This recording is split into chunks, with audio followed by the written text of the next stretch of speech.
मैं हूँ मिजोरम, भारत के पूर्वोत्तर क्षेत्र में स्थित एक राज्य जो असम, त्रिपुरा, मणिपुर, बांग्लादेश एवं म्यांमार से सटा हुआ है। 1972 में पूर्वोत्तर क्षेत्र में पुनर्गठन अधिनियम लागू होने पर मुझे केंद्रीय शासित प्रदेश का दर्जा दिया गया। बाद में भारत सरकार और मिजो नेशनल फ्रंट के बीच 1986 में हुए ऐतिहासिक समझौते के अंतर्गत 20 फरवरी 1987 को मुझे भारत का 23वां राज्य घोषित किया गया। मैं एक पर्वतीय प्रदेश हूँ।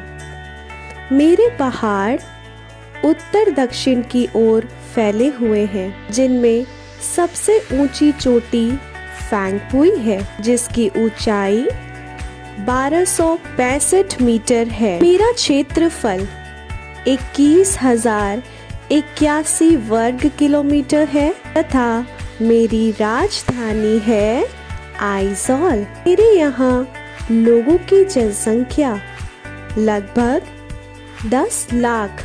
साक्षरता के मामले में मैं भारत में केरल के बाद दूसरे स्थान पर आता हूँ। मेरे यहाँ साक्षरता 91.3% है। मेरे यहाँ 8 जिले हैं। मुझे पूर्व का सॉन्ग बर्ड के नाम से भी जाना जाता है। चलिए अब मैं अपने इतिहास के बारे में आपको कुछ बता दूं। साल 1891 में अंग्रेजी शासन समाप्त होने के बाद राज्य पर कुछ वर्षों तक मेरे उत्तर का लुसाई पर्वतीय क्षेत्र, असम के और आधा दक्षिणी भाग बंगाल के अधीन रहा। 20 फरवरी 1987 को मैं भारत का 23वां राज्य बना।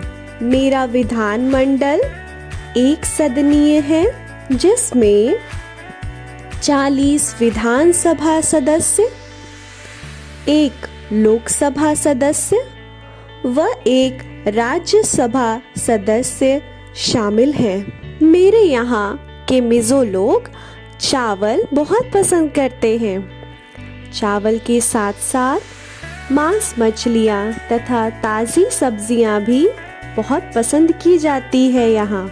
मेरे लोग मिजो कहलाते हैं और ये मिजो भाषा का ही प्रयोग करते हैं। अंग्रेजी भाषा पर भी इनकी बहुत अच्छी पकड़ होती है। चलिए अब मैं आपको बताती हूँ कि मिजो किस तरह के पारंपरिक पहनावे पहनते हैं। मिजो परंपरा में हैंडलूम की बुनाई अहम हिस्सा है और बारीकी से बुने गए हैंडलूम प्रोडक्ट्स की बड़ी रेंज यहाँ देखी जाती है।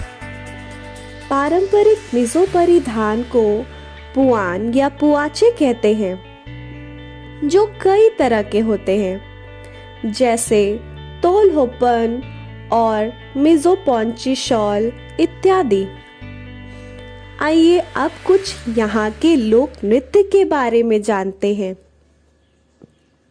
खल्लम, चैलम, चोंगलाइजोन, छेहलम, थंगलाम, जंगालम और प्रमुख रूप से चेराव यहाँ के मुख्य लोक नृत्य हैं, जो अति मनोरंजक लगते हैं।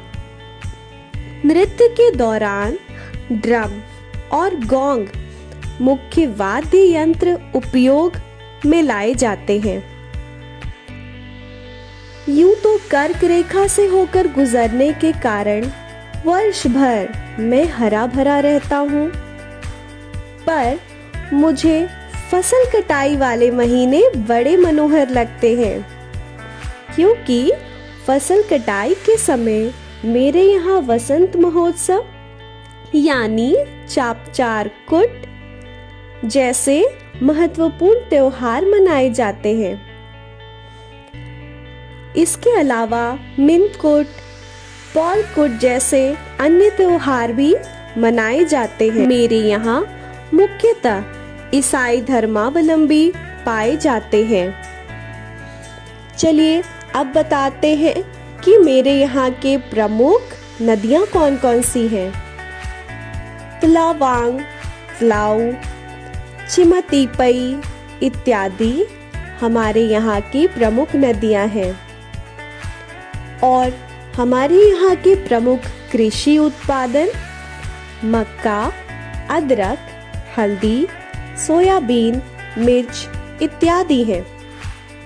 बांस की कई प्रजातियां पाए जाने के कारण प्रमुख उद्योग में बांस तथा इमारती लकड़ी का उपयोग होता है।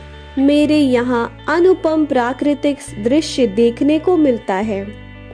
साथ ही कई पर्यटक स्थल जैसे चम्फाई, वांगतांग जलप्रपात, लुंगलेई, सेराचीप, फवांगपुई इत्यादि सब का मन हर लेते हैं। पशु पक्षियों और वनस्पतियों से भरी पहाड़ियां पर्यटकों के आकर्षण का सदा केंद्र रहा है। चलिए, इतना सब कुछ कह डाला मैंने अपने बारे में।